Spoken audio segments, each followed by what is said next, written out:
Hello, and welcome to 3x3x3. If you're new, and there's a good chance that you are, hello to the new people, thanks for stopping by. This is a project where I film my life and put it together into a weirdly thematic scrapbook every month, with title screens.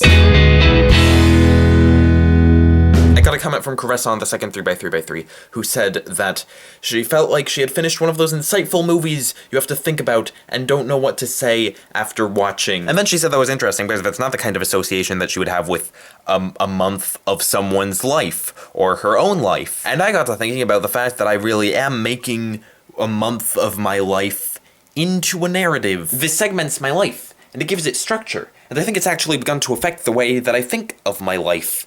And I think of it more in these structural units of time, which have their own themes. That's how I'm starting to view the world. I'm not sure if that's how the world actually works. I think it's more of a jumble, wandering around, all out of place. This month, more than any other, was structured because I was traveling to VidCon, eventually. But first, packing. Welcome to packing. The most fun you can ever have. It's a bag, and you put things in the bag. So I took a vacation to Los Angeles, or that's what I told people if they asked about my summer plans. Turns out I spent maybe 3 hours of the week seeing LA, but that's where the airport was. I love the wonder of flying. I mean, not most of the plane experience. Most of it is dull and lacks legroom, but I love the wonder of looking down at all the little things. And sometimes I think about how, when we look down, we often consider how all those little cars and little buildings are home to little people whose lives are in fact not little, and are as vast and meaningful as our own. But when we look up at the planes in the sky, we don't often consider the little people on those little planes, and what their lives are like, and what their destinations are, and how they probably wish they had more legroom. Upon arriving, my family rented a car and drove down the coast. My family consisted of my brother... Simo, say a thing. Found a fossilized pine cone. Is it actually fossilized? I don't know, like, feel it. My parents... Papa, say a thing. Yeah, but it's like... You're not saying a thing. Say a thing. It's our anniversary. And these seals. You are my family now, seals. You are my brothers and sisters, and I will stay by your side throughout everything. This seems like a good time for a montage.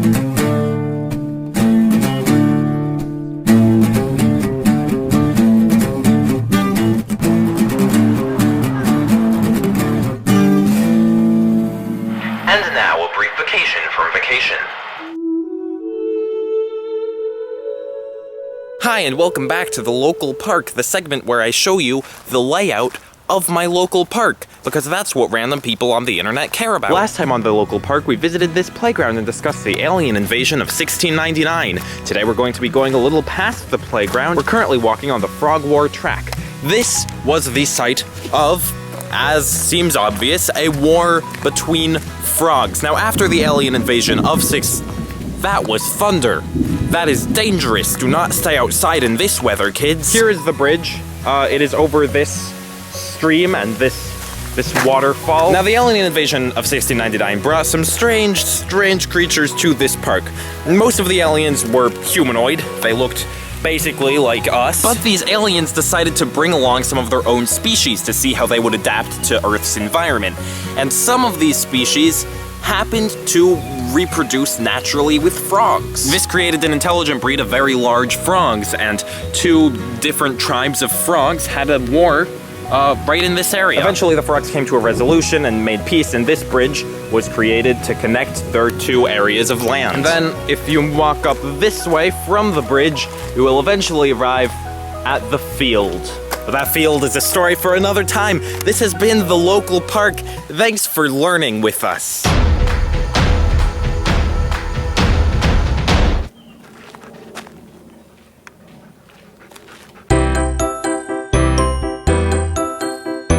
the vast majority of people are normal. The vast majority of people are also not normal. Normal is a really subjective term and has no bearing on anything. But I'm just kind of flinging the camera around. I'm used to doing jump cuts between things, and when I'm holding the camera, I don't really have like an easy jump cut type of thing, so I just sort of, you know, fling it. I've been wondering lately whether most people think of themselves as normal. I don't think of myself as normal. I recognize that, like, in the context of the universe with all of these people, I'm relatively normal. Everyone's relatively normal. But I don't think of myself as normal. I think of myself as, like, unique and different. And I think that most people don't think of themselves as normal. I don't think anyone thinks that they are normal unless they desperately want to be. But I don't know if that's true. I don't... Do most people think they're normal? How does that change your worldview? Fling!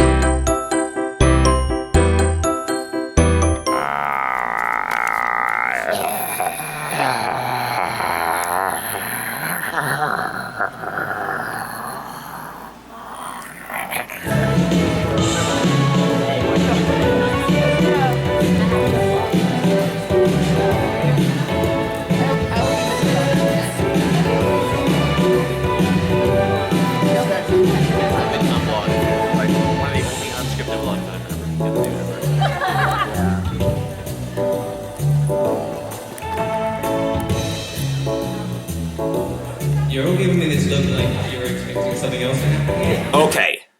VidCon. VidCon is a convention in Anaheim dedicated to online video. This was my first VidCon, and prior to it I was always confused by YouTubers who went to VidCon and didn't get much video. And then I tried to vlog there, and this was the only talking to my camera footage I got. I am at VidCon, and I feel weird talking any louder than this, and you probably can't hear me. I am charging my phone. So I kind of get it now, but VidCon was great. I am a very quiet, introverted person, and I am not good at all at talking to other humans, so I was a little nervous about going to this convention and just being alone and not talking to anyone for 3 days, essentially. VidCon was the most comfortably I'd ever spoken with people I didn't know. Sometimes I talked to people I knew through the internet, or YouTubers I looked up to, but I also talked a lot to strangers who just happened to be attending the same panels as me. And I got video of none of those people and none of those conversations, but I realized afterwards why it was that I was generally comfortable at VidCon and in those situations. And it's because VidCon is an extension of a community with which I'm already familiar,